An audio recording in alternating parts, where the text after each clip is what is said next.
Good evening friends, welcome back to behind the stumps.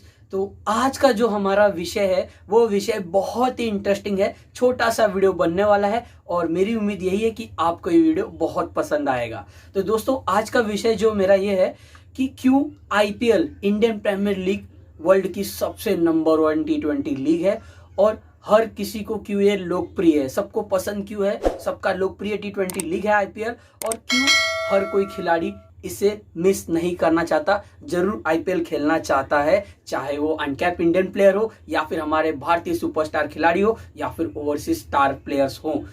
आज मैं उसी के ऊपर बात करने वाला हूँ। दोस्तों, अगर आप देखोगे जो बीसीसीआई ने अपना एनुअल कॉन्ट्रैक्ट दिखाया, जो बताया अभी 2021-22 तक का, उसमें आपने देखा कि A+ कैटेगरी में आपको 3 खिलाड़ी दिखे, जहां पे विराट कोहली, रोहित शर्मा और जसप्रीत बुमराह थे। जडेजा भी अगले साल आपको जरूर दिखेंगे A+ में। उसके बाद A, फिर B, फिर C, ऐसे 4 कैटेगरी में खिलाड़ियों को डिवाइड किया गया है और सबसे टॉप की कैटेगरी है वो A+, जहां पे 7 करोड़ हर खिलाड़ी को मिला है। एनुअल जो सालाना जो रहती है कॉन्ट्रैक्ट जो साइन होता है उसमें 7 करोड़ मिला है विराट कोहली को। लेकिन अगर आप आईपीएल के ऑक्शन को ध्यान से देखोगे, वहां पे अगर किसी भी खिलाड़ी को देखिए, लाइक अगर आप हेटमायर को देख लीजिए या फिर किसी इंडियन खिलाड़ी को देख लीजिए, रियान पराग को देख लीजिए, ऐसे बहुत सारे युवा खिलाड़ी हैं, वो इन पैसे से, इन ज्यादा अमाउंट से, इससे ज्यादा पैसों में वे आईपीएल में अपनी फ्रेंचाइजी के लिए बिक जाते हैं, क्योंकि आईपीएल में बहुत पैसा है। आज मैं आपको वही बताने वाला हूँ।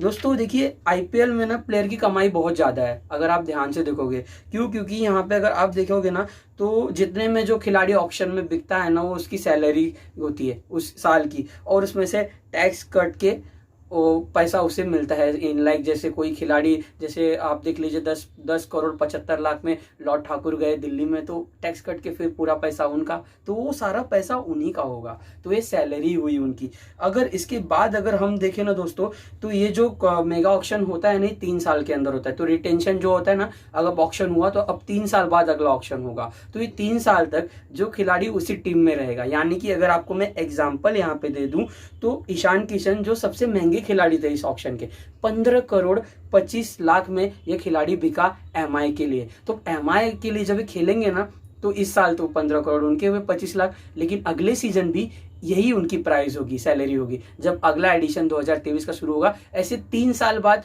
जब तक मेगा ऑक्शन नहीं आता, तब तक उनकी बेस प्राइस यानी कि उनका जो सैलरी होगा वो यही होगा। इसका मतलब 3 साल आने वाले 3 साल के बाद मेगा ऑक्शन होता है, तो 3 साल के अंदर समझ लीजिए 15 करोड़ के हिसाब से 45 करोड़ ईशान किशन के हो गए, मतलब लॉटरी लग गई बॉस। तो यहाँ पे यही मैं करना चाह रहा हूँ कि 3 साल के बाद फिर अगर टीम के ऊपर होता है जो रिटेंशन पॉलिसी आती है, जहाँ पे आप देखते हो 4 खिलाड़ी रिटेन करने पड़ते हैं, तब वहाँ पे फ्रेंचाइजी से उस प्लेयर के साथ डिस्कशन होता है कि आप क्या इस टीम के साथ रहना चाहते हो। अगर प्लेयर खिलाड़ी भी इंटरेस्टेड होता है तो फिर टीम के साथ कोऑर्डिनेशन होता है, फिर उस प्रकार से प्राइस टैग जो फिक्स होता है। जैसे केएल राहुल थोड़े से इंटरेस्टिंग नहीं थे पंजाब किंग्स के साथ, अब लखनऊ के कप्तान बन गए हैं, तो वैसे ही उस हिसाब से खिलाड़ी के ऊपर रहता है, चाहे तो टीम के साथ टिक सकता है, और अगर टिक जाएगा तो फिर उस टीम के साथ रहेगा, तो फिर वहाँ पे उसी प्रकार से फिर सैलरी डिसाइड की जाती है। अगर उस सैलरी के हिसाब से खिलाड़ी संतुष्ट रहता है तो फिर ओके, फिर वो उसी टीम के साथ